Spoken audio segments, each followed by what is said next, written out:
Bonjour à tous, aujourd'hui nous allons voir une entreprise qui a changé le monde en fabriquant le tout premier processeur.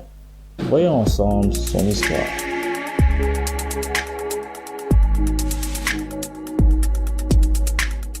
Gordon Moore, Robert Noyce et Andrew Grove décident de quitter leur entreprise pour en fonder une autre sous le nom de Intel le 18 juillet 1968. 3 ans après, elle invente le processeur 4004 avec 2300 transistors.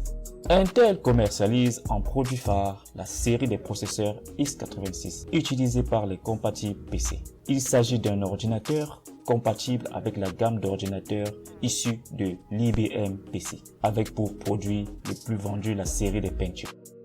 Dans les années 1985, le tout premier complexe de fabrication de CPU, la Fab 8, devient opérationnel à Jérusalem. Pendant ces années, Intel était le 10e plus grand fabricant de circuits intégrés en 1987. C'est juste quelques années après qu'elle devient le plus gros fabricant de CPU. En mars 2003, Intel crée le Centrino, qui est une plateforme pour ordinateurs portables, mais fut abandonné en 2010 malgré une campagne marketing de 300 millions de dollars. Intel lance Centrino 2 en septembre 2009. Le 27 juillet 2006, Intel lance le nouveau processeur, le Core de Duo, et Apple décide de les intégrer dans leur Mac.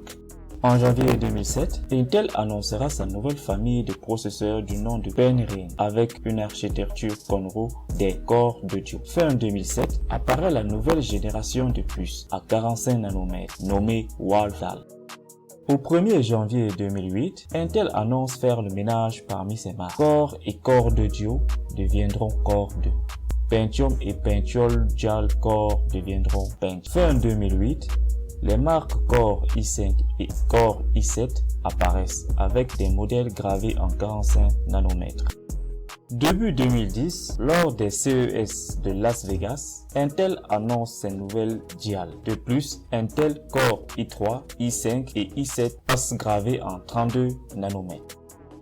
En 2011, les processeurs i3, i5 et i7 de seconde génération sont annoncés. Intel annonce en 2012 les processeurs i3, i5 et i7 de troisième génération, gravés cette fois en 22 nanomètres et utilisant la nouvelle H. En 2013, Intel prend la 4e position dans le classement des entreprises mondiales les plus innovantes, car l'entreprise a dépensé plus de 10 milliards de dollars en 2013 en recherche et développement. En septembre 2014, les processeurs i3, i5 et i7 sont gravés en 14 nanomètres et c'est la 5e génération. En août 2015, le microprocesseur i3, i5 et i7, mais cette fois-ci de 6e génération, sont gravés en 14 nanomètres avec l'architecture Skylake. Le principal concurrent d'Intel est bien sûr AMD. La relation entre ces deux grands géants est un peu difficile.